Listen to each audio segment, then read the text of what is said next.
views and opinions expressed in this program are those of the participants and do not necessarily reflect the views of BronxNet or the program underwriters. Hello and welcome to Open BxRx, BronxNet special coverage providing you the latest information, resources, services, and community efforts taking place locally here in the Bronx and virtually during the pandemic. I'm your host, Sonyi Lopez, and today is Tuesday, February 16th. Coming up, League of Women Voters NYC joins us to share what you need to know about upcoming Bronx special elections, ranked choice voting, and more. Then, this year's tax season may look a little different. What should you expect? How can you prepare to file your taxes this year? Paralegals for the Community has us covered. After that, we'll discuss Black maternal mortality with saveArose Foundation, an organization seeking to dismantle systemic flaws within the healthcare system by providing safer birthing outcomes. And we'll talk to Concrete Friends to learn more about the importance of art during COVID-19 and the unfortunate recent defacing of the Concrete Connections mural. So please stick around. Open BxRx starts now.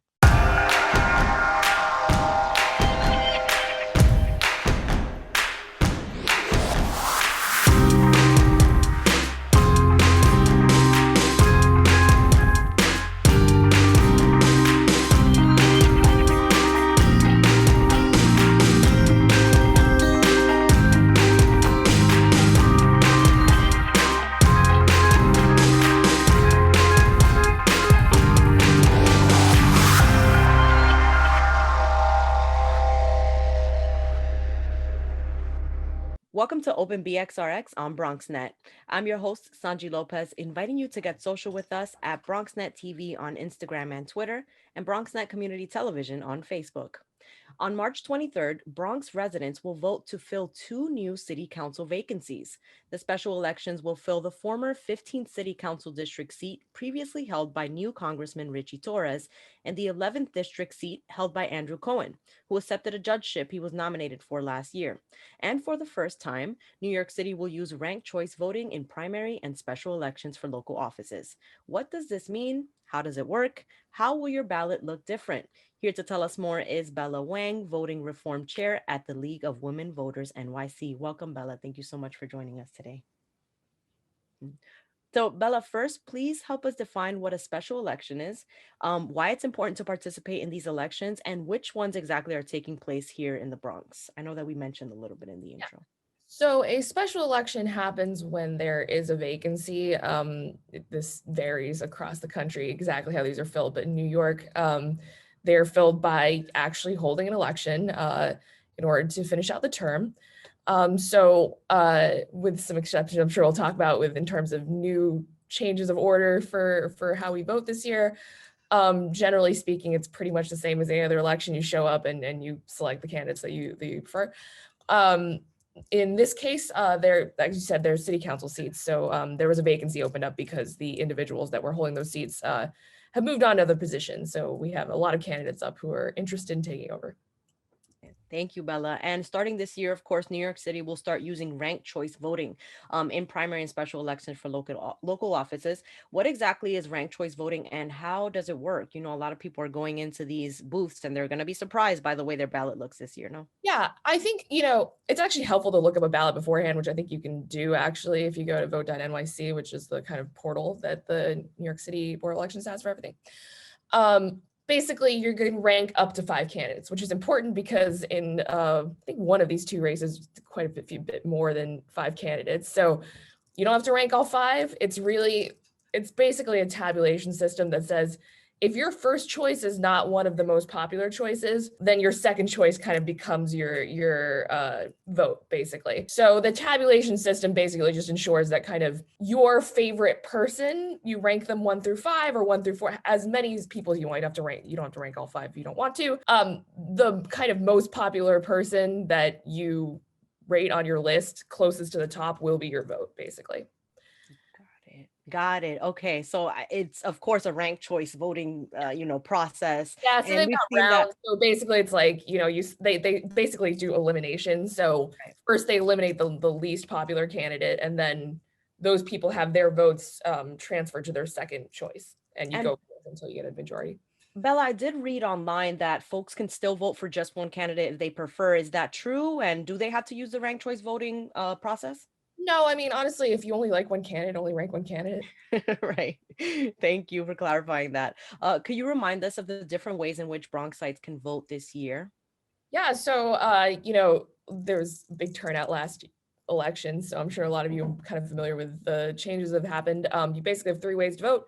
So the usual, of course, is you can always go to your poll site on the day of, but early voting is a thing. It has been for a little while now. So starting 9 days or before or it's 10 days before the election, you can go early and vote at your poll site, or not at your assigned early voting poll site, I should say. And lastly, you can of course vote absentee. So we're keeping that on from last year.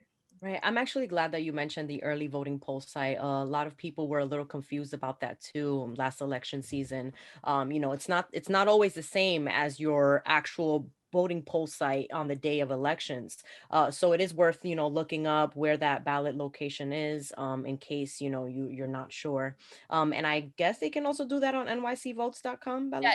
it's vote.nyc. There's like a bunch of links to things. So they have an example of what a ranked choice ballot looks like. They have instructions about how to vote absentee if you want, registration deadlines, where's your polling place, all that stuff is on there. Perfect. So vote.nyc, folks, just look up all that information on that website. Bella, we also have several elections coming up on June 22nd. What are some of the seats up for grabs, and what should we do to prepare and learn more about the slew of candidates that are joining these races? Yeah, so this is a pretty big election for the city. The citywide offices are up. Many of the borough-wide offices are up, and I think just like 60 to 70% of the city council seats are actually open this year. So because they're term limits, and so a lot of the existing city council members are term limited out. So actually, you probably have votes up and down your local government officials that you might have. It's a big deal. So obviously, we have. I have no idea how many people are running for mayor, but it is dozens at this point. There's public advocate, there's comptroller, there's borough president, there's, you can keep going with all of these offices, and in a lot of places, city council. So there's a lot to prepare for, because particularly, I mean, at the mayoral level and at the city council level, you're gonna end up with a lot of candidates to research, which is why it's good that we have ranked choice voting, because you may find that you like, 3, 4, 5 people out of your options. So in terms of how to research all of this, there's like a few different things you can do. So I think honestly, following your local news, which is such as is always like a top thing to do, because they're going to know a lot more about your local candidates, especially for city council, than anywhere else. We have vote411.org at League of Women Voters, which may have some information. There's going to be information all over, but definitely pay attention to local news, I would say. Absolutely. Shameless plug for us. BronxNet just held a mayoral candidate forum on Bronx Talk with Gary Axelbank. So you can tune into that as well. It just passed, but just follow us on social media at BronxNet TV to see the future air times and air dates for those races. Of course, other races are going to be featured here on BronxNet as well. Yeah, I would be remiss in noting we're actually, I believe we're going to be hosting a mayoral forum later on. So watch out for that.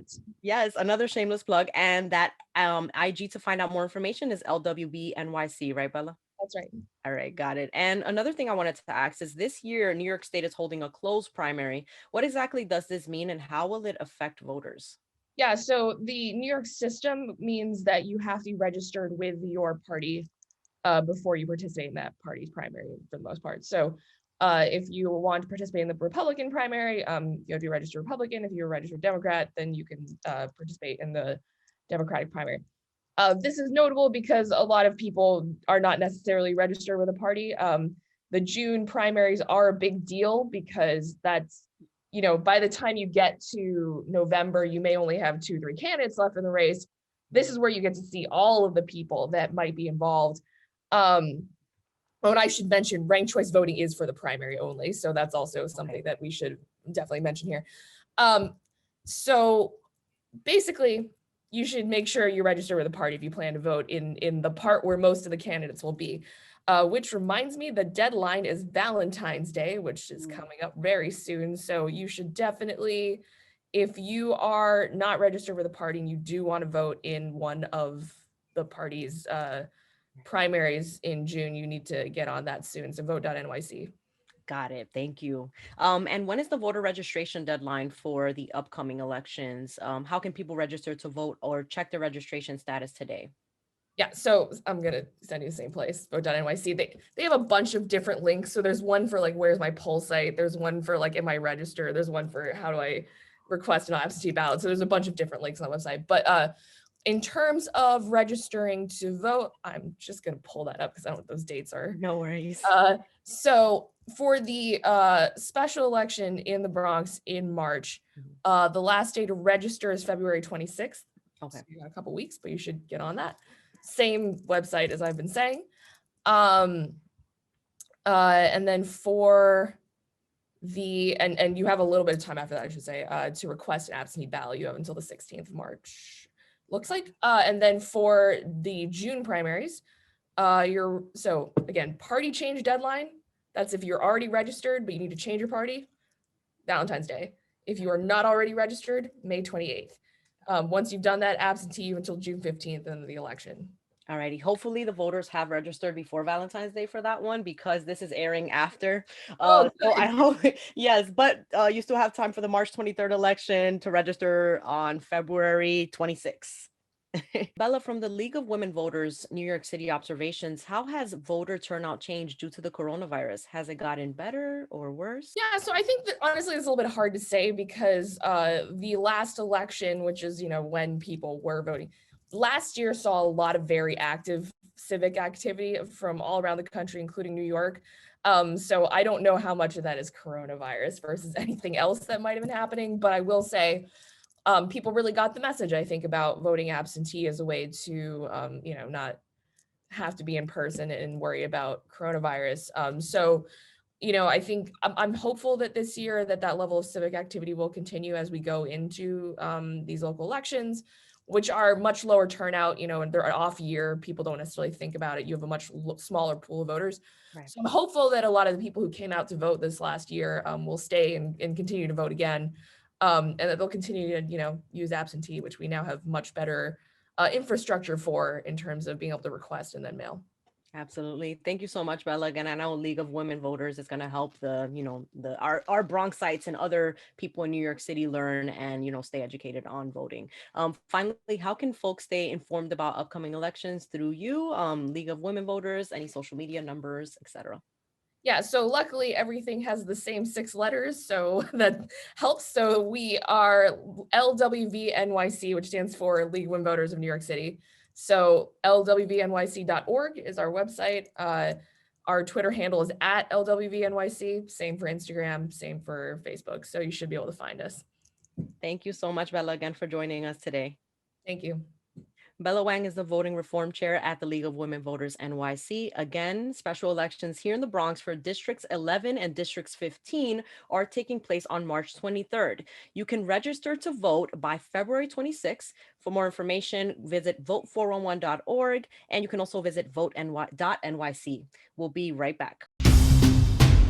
We know that people are dealing with the health crisis, but there's also a lot of food insecurity. We're giving out healthy food options, and that's what's key here. If you're a senior, you have a disability, they'll actually deliver meals to you. The residents are anxious, they're worried, they're scared, they want to be tested. When things were happening in our community and we couldn't get the help. There's almost a presumption of criminality that attaches to your skin color. The site will prioritize those who are at highest risk in the population. If you feel symptoms and you'd like to visit one of these COVID-19 testing sites here in the Bronx, you may call the State Health Department's hotline. Important to note about this site is no reservations are needed. This is a walk-in clinic. A lot of us are out of work and looking for something to do. We have the machinery and the skills to make large scales of these masks and gowns. Take care of your people. It's going to go way further than we actually can understand. Right now, employees like myself are just adjusting to the new reality. Reporting from BronxNet, this is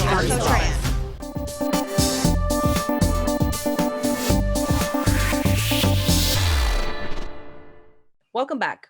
Amid the pandemic, everything has changed, even the way we do our taxes. Joining us now to share what you need to know about tax season and more are Swannie Batista and Rachel Batista, co-founders of Paralegals for the Community, a woman-owned small business offering tax preparation services and more right here in the Bronx. Welcome, ladies. Thank you so much for joining us today. Thank you so much for having us. To start, for those who are not familiar, can you tell us about Paralegals for the Community and your mission? Absolutely. We're an all-women-owned paralegal firm, a family-owned paralegal firm. Rachel and I are co-founders and sisters.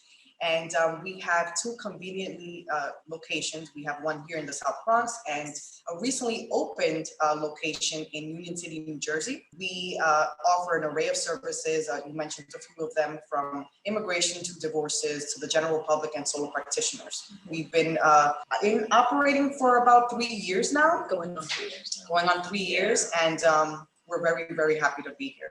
Yeah. We have over 25 years of experience in offering these services to our clients.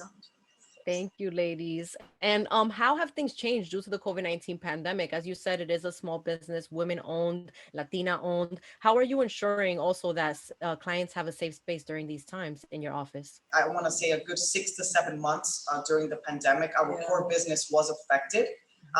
We also provide biometric services to the public. So that's what essentially kept us open. Kept us afloat. Correct. We were deemed essential workers. So we were opened, but however, daily we have, just on the fingerprinting side of the business, we have 50 people walking in, just alone on the fingerprinting side. That started diminishing from 50 to 40 to 20 to 10 to 5 people. And, you know, gladly we were able to pick up, and you know, it was miraculously, we're still here. We're very, very fortunate. And as far as the safety, we've always been very big on disinfecting and sterilizing, just because of the volume of people that are walking into our office. But post-COVID, we had a capacity about, our waiting area holds about 8 to 10 people. We now have only 3 people that are allowed in the waiting area. Before they're granted entry into our office, we ask them 3 series of questions. You know, have you been exposed to COVID? Have you been experiencing, you know, any symptoms? Have you traveled out to the United States in the last 14 days? We take their temperature and then we let them in. And of course, they have to have a mask on. Of course. And we are disinfecting and sterilizing everything from our pens to chairs every hour, every single day. Thank you, ladies. And now, you know, I know our viewers are listening and they're like, when are they going to start talking about taxes? I know, right? So taxes are approaching. Tax season is among us. It's almost here. And this year, things may look a little different. What has changed and what can people expect while filing their taxes in 2021? Yes, question of the year. So, of course, in 2020, we got hit with the novel coronavirus. It affected millions of Americans. And the IRS, in an effort to help struggling Americans, of course, they extended tax season by 3 months. So the official filing date last year in 2020 was July 15th. This year, the official filing date for taxes is April 15, unfortunately. If you do want an extension, you have to file one. And so for the changes for 2021, the standard deduction has increased. They're up $200 from the prior year. So in 2019, for a single filer, let's say the standard deduction was $12,200. In 2020, now that is up by $200. And that just means that you're gonna see a reduction of your taxable income by that amount. It's a fixed amount that the IRS sets. And lastly, tax brackets have increased in 2020, and that's just to account for inflation. Thank you, Rachel. I know that you're also the tax preparation specialist over at Paralegals for the Community. I wanted to ask you, something else I've heard is the stimulus payments are going to be mentioned in the taxes this year. Is that true? They are. So stimulus payments, of course, are non-taxable income. And if you did not receive any of the 2 payments, you can claim it on your tax return. Got it. So as it's, the IRS designed the recovery rebate credit, which means, of course, if you didn't receive it, you can claim it on your tax return for either one. Yes. Okay. Of course, you still have to be eligible to claim the credit. Correct. Right. So yeah. And just to, you know, clarify for our viewers, that means that people can receive their stimulus check along with their taxes this year. Is that what it is? Correct. It is a fully refundable credit.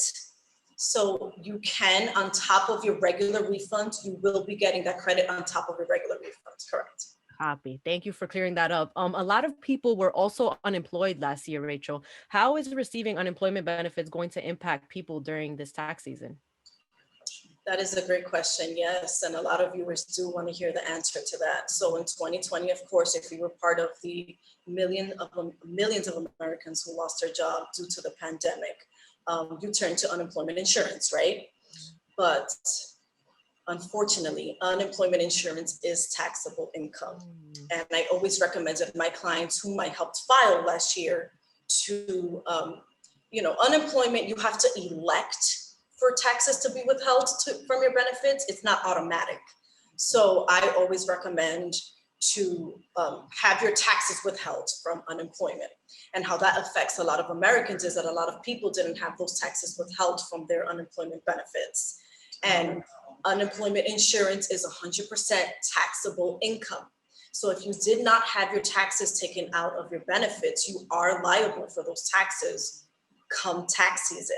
So, a lot of people will see a huge reduction in refunds. If not, they will be stuck with a huge tax bill at the end of the year if they didn't have those taxes taken out of their benefits. I see. And Rachel, when exactly is the IRS going to start accepting and processing returns this year? And when is the last date to file our taxes? Also, can you mention early taxing, when that starts?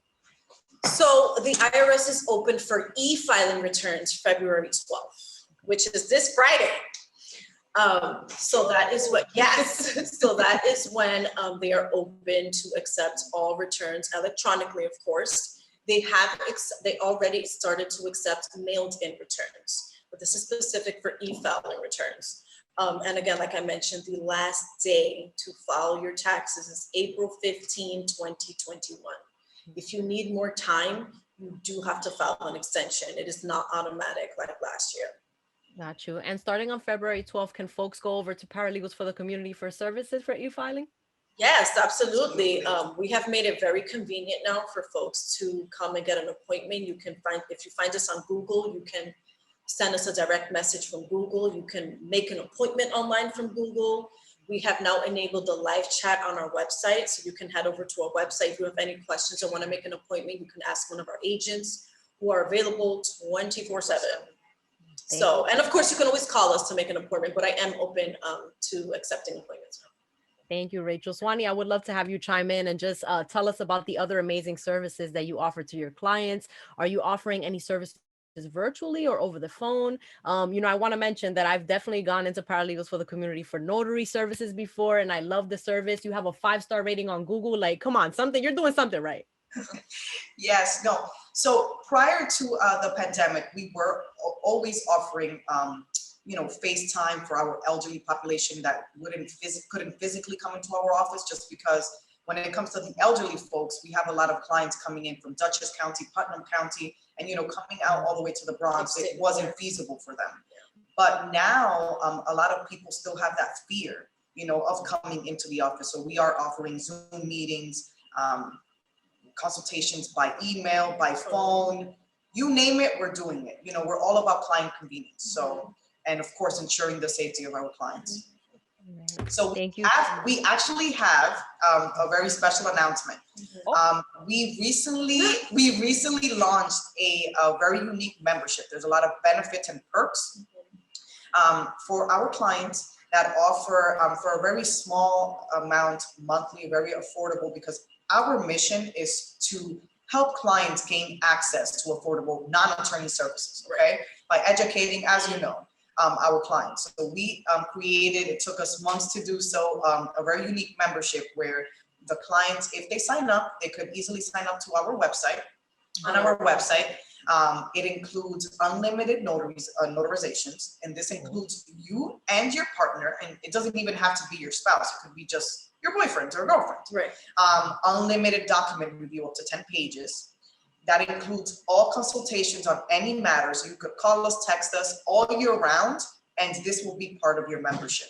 This also includes translations, and a free power of attorney or last will and testament. And I want to just emphasize on the last will and testament because I'm the estate planning specialist here. And as you know, nobody was prepared for COVID-19.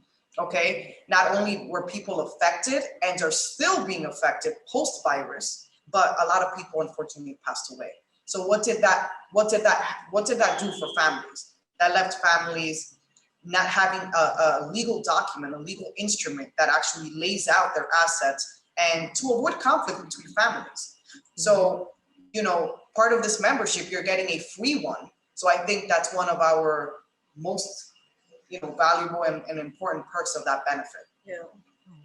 Sounds amazing. Yes. Thank you for sharing that, Swannie and Rachel. If you can share how people can contact you at this time to find out more about the membership, find out more about you, and set an appointment for tax preparation season, anything else, just provide the number, email, all that good stuff. Absolutely. So we could be contacted. Our phone number is 929-263-2073. Again, the number is 929-263-2073. Or for more information, they could visit our website at www.paralegalsftc.com. That is www.paralegalsftc.com. She always misses a W in there. I know a lot of people actually do that. But thank you, ladies, so much again for your time. So much for having us. It was a pleasure. Always a pleasure seeing you. Again, whether you have any questions or need any legal advice or services, these ladies have you covered. Visit paralegalsftc.com or call 929-263-2073 for more information. Y ellas hablan español también, so they'll be able to... Bilingual, yes. Muy importante. Yes. Right back with Open BxRx.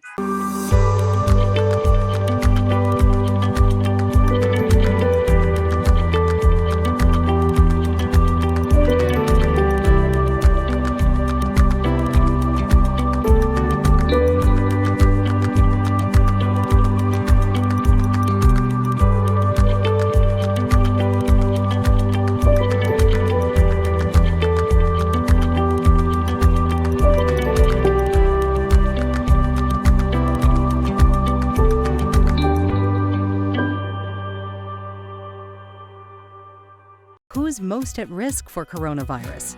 People over 65, people with underlying medical conditions like heart disease, chronic lung disease, asthma, diabetes, people undergoing cancer treatment, and people with weakened immune systems.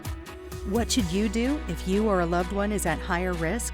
Avoid close contact with people, avoid crowds, stay home if you can, wash your hands frequently. Learn more ways to protect yourself and others at coronavirus.gov.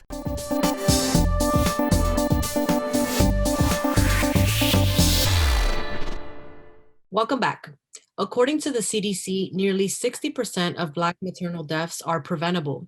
And here in New York City, Black mothers are 12 times more likely to die during childbirth.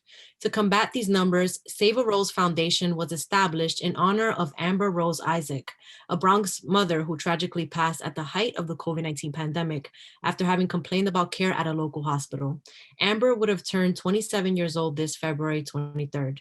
Joining us now to share more are founder Bruce Mcintyre III and members Kattie Guerrero-Valoy and Jamilia Heredia of saveArose Foundation. Welcome. Thank you all so much for joining us today.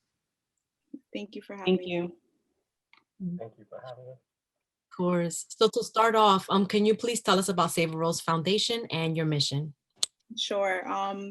So our mission at saveArose is to raise awareness on the disparities in the maternal mortality rate amongst women of color. This foundation is to honor Amber, who was full of life and expected her first child with so much hope for the future. And as she tweeted, she wanted to write a tell-all about her experience. So we are going to honor that. Because of this tragedy, we began to do our research. And as you stated, New York City is 12 times, right? So the alarming rate, 12 times higher than white moms. So Black moms are more likely to die. So saveArose wants to make sure that our people have the information they need and know what to ask when they receive care. and specifically for new moms, learn that there's other options for you besides giving birth in a hospital. You could have a midwife, you could have a doula. So we want to also make sure that we give back. We want to also make sure we promote art therapy, and that is to name a few things that Amber was eager to accomplish in her life. So that is our story at saveArose. Thank you so much, Katie, for sharing. And Bruce, I met you at a rally you held in front of Montefiore on Eastchester Road last year during the summertime, I believe it was. And ever since then, you've been steadfast with your work here with saveArose. Can you please share your story and inspiration behind continuing this fight against Black maternal health disparities? Yeah, so my story starts with, of course, my situation with Amber and myself.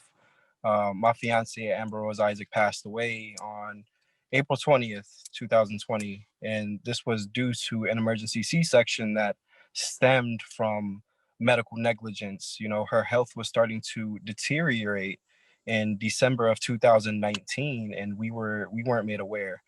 Her platelet levels actually started to decrease. However, we didn't know about her conditions and how severe they were until April 3rd, when our midwife, really brought it up to us. And we discovered that she had Hope syndrome on the very last day, on April 20th, when they decided that they wanted to induce her labor.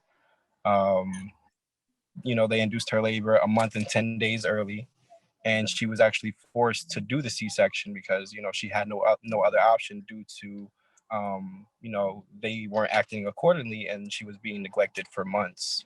And my inspiration simply comes from my love for Amber and how she impacted myself, how she impacted her community, how she impacted the people around her. She was just an inspiring person to be around. And she earned her bachelor's in psychology in 2018. She was on her way to earning her master's degree for business development. She wanted to provide for underprivileged families and provide outlets for them, and all while she's learning the changes in her body while she's pregnant. And she's learning about what are the correct vitamins and nutrients she should be giving our son Elias. And I just think that talks so much about her character and who she is. Thank you, Bruce, so much for sharing about Amber. And, my continued condolences to you and your family baby Elias, for your loss. Her story is still, very heartbreaking. And it's going to continue being heartbreaking because this is an issue that still hasn't ended in our country, and that's why saveArose Foundation is here. I wanted to ask, in what ways your foundation has sought to dismantle these systemic flaws in the healthcare system. What has come about since the beginning of your advocacy for these issues? So what's come about thus far is we have been seeing a curve within the racial disparities within healthcare. And that's simply because providers are just being more cautious with how they're treating us now that they're under a scope. I've actually been speaking to a number of colleges, and that's including Harvard, New York School of Medicine, Columbia. I've spoken to numerous politicians, mayors, senators, legislators, city council members, on the racial disparities and how we can change them. And I've actually shared the the numbers that I've come across during my study. And as you know, that women of color are 4 to 5 more times more likely to die than their white counterparts. And in New York City, that ranges from 8 to 12 more times likely. And those numbers are before COVID hit. So now these numbers are exacerbated. And the hospitals within our Black and Brown communities have been so substantially defunded. And that's, leading the Bronx to have the highest C-section rate in New York City. Now, over 60% of these women do not need C-sections, right? And when you become high risk, this now becomes a medical issue to where surgery needs to be performed. And this is where they're securing about an extra $8,000 more versus what they would have made for a natural birth. And that's where they're clearly putting profit over people at this matter. And to counter that, right, I've been a partnering effort in bringing the first ever midwifery-led birthing center to the Bronx. So, our community receives the attentive care that we deserve. We've also been working with a collective of birth workers, Movement to Birth Liberation, and that's to push for systemic change. And we've been working closely with Senator Rivera's cabinet, Chairman of the Healthcare Committee, Richard Gottfried. They've actually decided that they were going to implement our words into the New York Health Act per verbatim. So they're going to use our exact words for the New York Health Act, as well as Nubia Earth Martin with Birth from the Earth, our midwife. We created a program called the Rose Isaac Access to Home Birth Scholarship Program.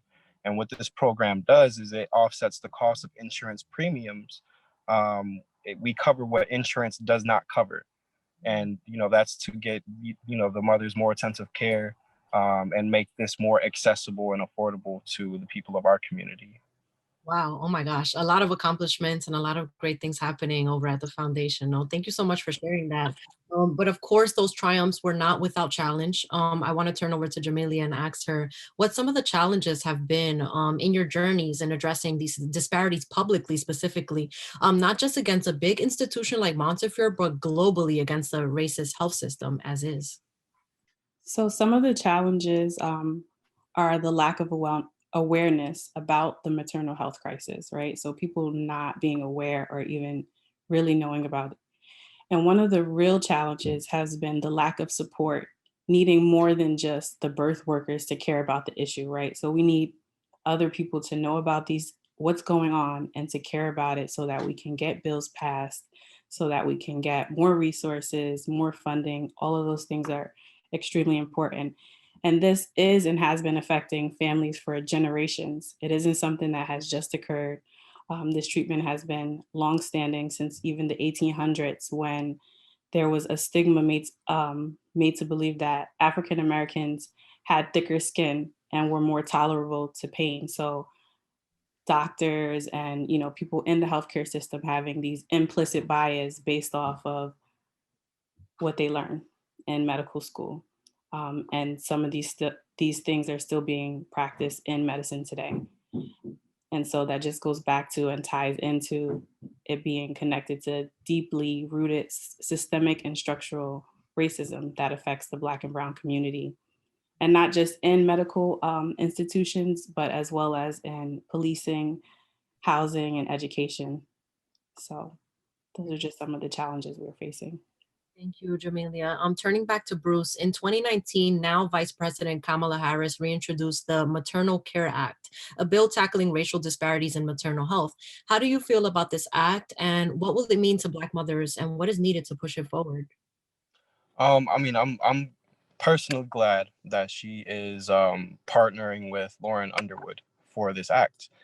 And that act is actually a part of the Momnibus bill, which holds 9 inclusive acts, which are all dedicated to dismantling the systemic flaws within the healthcare system. And that's big for us. That means that we can start holding people accountable. That means, things are going to be more accessible and more affordable to us. And, people are going to be held accountable for their actions if they choose to harm us. And I wholeheartedly believe in the people that created these acts. I've talked to several of them, and they're great people on the same mission that we're on. This is something that is made by us and for us, and this means that there's going to be quality care provided for people of color now. We're going to be heard more. Our concerns aren't just going to be brushed away anymore. So that's what I'm looking forward to. So families can return home safely and spend time and love each other like they're supposed to. Absolutely. God-given human right that we should all have access to. So thank you for sharing that as well. And Jamilia, what are the outright solutions to begin eradicating Black maternal mortality across the board, in your opinion, just to put it plainly? To put it plainly, we need more access to quality care, right? Because we know that 3 to 4 times women, Black women, people of color, Indigenous people are 3 to 4 times more likely to die from and during childbirth. And this statistic has remained unchanged for over 3 decades. And with COVID, I'm sure those rates have been exacerbated and we won't have statistics for a while. So access to quality care, including doulas, midwifery care, counselors, and making sure that these things are covered through equitable insurance. Investing and giving resources to new moms for postpartum care as well as other mental health concerns. Having more options, so more options in the hospital, midwifery-led birth centers, options for home birth as well, and changes to the medical industrial complex and treating people based on individual care. So treating you as a human and not just someone that's going through a system. Thank you, Jamilia. And I'm sure that folks can see that on your platform at saveArose Foundation on Instagram, as well as any social media pages that you guys have as well. I'll be sure to share that at the end. But before we go, Katie, can you just share your artist call and how artists can participate in it, as well as how people can stay in touch and support the saveArose Foundation at this time? Sure. So this month we have some events happening leading up to her 27th birthday. Specifically, we launched a call for all people that are creative because Amber herself was. She expressed herself through art. And as mentioned, she always said art therapy is something very, very important to her. So we want people to create a piece to honor her, and we want to showcase it on all of our social media platforms. You could absolutely follow us on Instagram, Facebook, and Twitter. It's saveArose.foundation.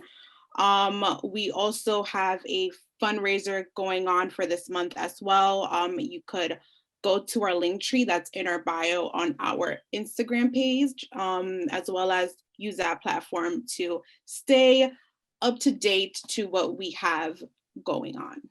Thank you so much, Bruce, Jamilia, and Katie for joining us today and sharing more about the saveArose Foundation. Thank you so much for having us. Thank you for having us. Thank you for having us. Folks, again, for more information, please follow at saveArose.foundation on social media. Again, the saveArose Foundation will be holding an open artist call for Amber Rose Isaac's birthday and Black maternal health awareness. The submission deadline is February 20th, and the pieces will be featured on the saveArose platform on February 23rd. If you'd like to submit, visit their social media pages for more details. We'll be right back.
We built a media network for you.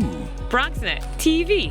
Come learn in your new state-of-the-art studios at Lehman College. At Mercy College.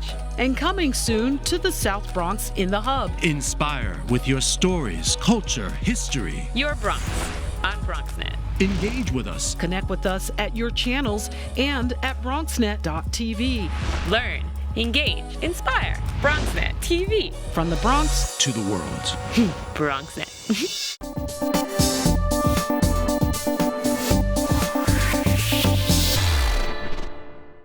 Welcome back.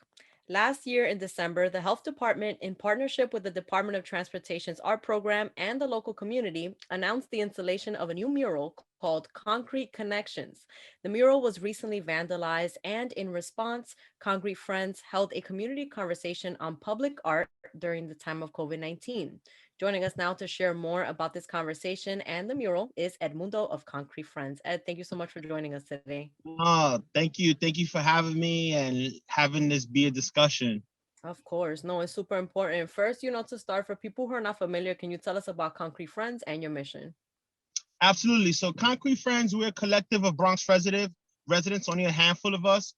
Through our love of Concrete Plant Park, we came together to ensure that that the park was being utilized and activated for community members first. That's one of our missions, community first. So whether that's activities, programming, the organizations or agencies who are involved, any changes that may be coming, we want to make sure that the community gets put first. We recognize the changes that are happening around us, and quite often they don't have our best interests. So we just want to do what we can, do our part as residents and community members, and make sure that the extended community knows what's happening and feels that they could do something. And most importantly, that is their part. Right. I hear that and I respect that. And one of those things that you guys had a hand in was, of course, the Concrete Connections mural. The artist, and can you tell us about the artist, the mural itself, and the mural's connection to the community? It's a really nice connection that happened during COVID, right? Yes. So absolutely. The artist is Richard Chance. He's a Brooklyn-born native person of color. He got connected to the project through Interborough Partners, which is one of the folks. The other folks involved are Department of Health and Mental Hygiene, Bronx River Alliance, and New York State DOT. And that's actually where it stands. The connection is on the overpass along the Sheridan, former Expressway, now Boulevard. And it was actually something that stretch of street have been getting promoted and requested for changes, for improvements by organizations like YMPJ for years, because it's dark, it's kind of desolate, and it's right near the entrance of the park. So it's a great way to kind of highlight the park, and not just highlight the park by saying, here's the entrance to the park, but the murals on the actual public art is of community members doing activities that they would do in the park. These are actual Bronx residents, actual people from the neighborhood and community. So it's been great to kind of literally make that connection. Right. That those wordings were intended.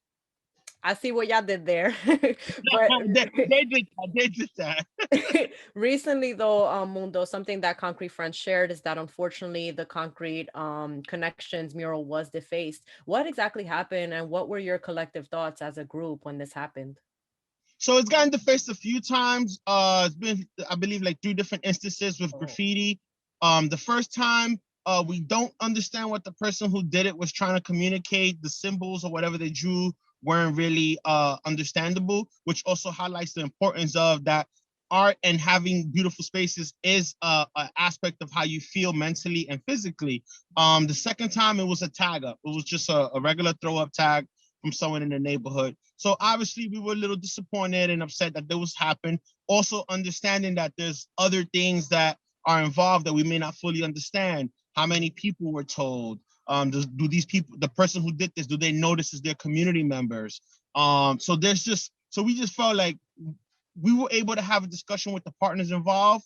We wanted to make sure that the community itself and the neighborhood and everyone who loves this park or walks through this area, or works in this area, can also be like, hey, we saw what happened. We know that the answer is going to come from us. So we want to make sure that that answer is heard and given to the people who are responsible for the project. Absolutely. And, I'm glad you mentioned that, because you did hold a community conversation with the community. Can you tell us about the turnout and the conversation's ultimate goal? Absolutely. So it was a great turnout. This was the first time we've ever done something like that. Concrete Friends, we're a very new group.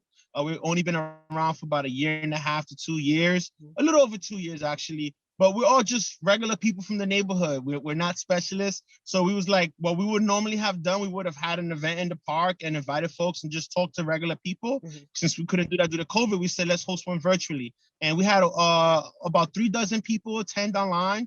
It was great conversation. It was obvious that more communication needs to get put out to the people when these type of projects are happening. At the same time, who exactly is doing that communicating, what neighborhoods or what communities are they connected to. Like a neighborhood could be a community, but there's communities within those communities, you know. And it's also the understanding that maybe the person who did the tagging understands that when art and beautification projects come to the neighborhood, that's probably from an outsider. There's maybe rent issues coming soon or developer issues. So like, it's very complicated, but we know if we could just all talk and reach out to each other, we'd be able to figure it out. Yeah, that's definitely a fine line, you know, in our borough when it comes to art washing and people not understanding, like maybe this was done with the community involved and maybe it wasn't. So perhaps that person did underestimate or believe that this was part of art washing and gentrification in the community when in fact it wasn't. So I'm glad that that conversation was open and that dialogue was open for the entire community to attend and also understand that this is coming from a place of love and community. And, you know, Concrete Friends, of course, is there to defend the spot and defend the community. So, you know, I'm glad that it happened in that manner. It's really important and doesn't often happen in our borough, you know. So seeing that that's happening, and that, like you said, it happens in the park, but because of the snow, because of COVID, it's hard to get together in person. So thank you for holding it virtually for the community to attend. No, absolutely. And it just allowed a format for everybody to learn, you know, whether it was us, community members, the organizations, the agencies. You know, if we can communicate and keep that open dialogue and make sure that we're being heard and holding people accountable, whether it's ourselves sometimes, then that's what matters most. Right. And Mundo, just tell us about the significance of art during these tough times in the community and why it is pertinent that we protect it and embrace it in our homes, especially when it comes from a community front space. Well, I think art, this is my personal opinion, art to me is on the front lines of pretty much everything that happens within our communities, whether it's social change, political change, revolution, form of expression. Art is on that forefront. What's art and reading or writing, like, so all the levels of arts, no matter whether it's photographing, like how many things changed because a moment in time was captured and frozen by a photographer, you know. So whether, you know, this is some of the opportunities maybe for sometimes people to see themselves displayed in their community without that person being deceased. These are living caregivers, living neighborhoods and neighbors and residents. So art plays a major role. And in these times where so many things are getting cut, especially educational programs and all these things that people consider discretionary spending, you know, it's understandable. Like I grew up in the 70s and 80s, and like I have a major affinity for graffiti. There's a lot of stuff that I love to see. In the same breath, we need to make sure that we're respectful of other forms of art, the same way we want whatever we deem art to be respected. Absolutely. Thank you, Mundo. And of course, what's next? Is the Concrete Connections mural being restored? Is it going to be, you know, fixed up? What can people expect? So yeah, so the mural, there isn't an opportunity to replace the panels. Only issue is with like everything, there's limited resources. So the panels won't be able to get replaced as needed. It'll be maybe once, twice, and then after that it's done. And DOT has certain standards. So our objective is, let's try to make sure we can get as many people aware as to what's going on, provide as much feedback from folks that, hey, maybe we should do this, maybe we should do that, and give a few attempts at different things before we just lose this project altogether. You know, it's slated to be up to the end of about September, I believe. So, you know, we got some time. You know, I get it. It's dark. The sun goes down early. We're still in winter. The frustrations of the pandemic we're still dealing with. You know, the streets were emptier. So there's a lot of stuff that allowed itself to maybe get to this point. But now that we're here, we can move forward and as a whole, project partners, community members, graph artists, anybody who's involved, and really find out what's the solution and have a respectful conclusion. Absolutely. And just as a bonus, can you tell us about the oasis that the Concrete Plant Park is and has been for the community, especially through the pandemic? You know, I remember as a bonus, I grew up in Soundview by Boynton Avenue, and I used to see that big casa by the railroad, and I used to be like, yo, what is that? It's like a big castle with with vines and greenery and stuff. And like, I'm so happy that the park was recently, like, it's not that old. And you guys had a hand in that as well, right? So just tell us about just the oasis that it is today. So I'm glad you used that word, because exactly how I felt it is. That's one of the words I describe it to be. Concrete Plant Park was an industrial space that was abandoned And through youth, mainly youth, organizers were able to come together, different organizations were develop a coalition, and were able to turn that space into a park. They said we need waterfront access to the Bronx River, and they got it. They use art, they use organizing, they use activism. So that park has a long-standing history of being home or being cared for by the community, desired and wanted by the community. And then once they built that space, there wasn't a lot of people going there because it was like, hey, the people who from the neighborhood knew you don't go down there, not realizing it was a park. So then, projects like the Foodway and Swale, organizations like YMPJ and Bronx River Alliance started really activating and putting an interest in the park to make sure that, hey, come out, this is your space. And that's where we as Concrete Friends stepped in, was like, okay, there's new buildings coming up. There's a lot of attention being given. People are trooping out from Brooklyn. The New York Times wrote an article. We all know what this looks like, So it was like, let's make sure that this park, this space that started from the community maintains in that same fashion from here on out. And we've been fortunate enough to work alongside those organizations and develop public programming, free programming. So that's always our mission, community first. And we're not gatekeepers. We realize the access and privilege that we have, and we want to make sure that every community member knows that they have that same access, they have that same privilege.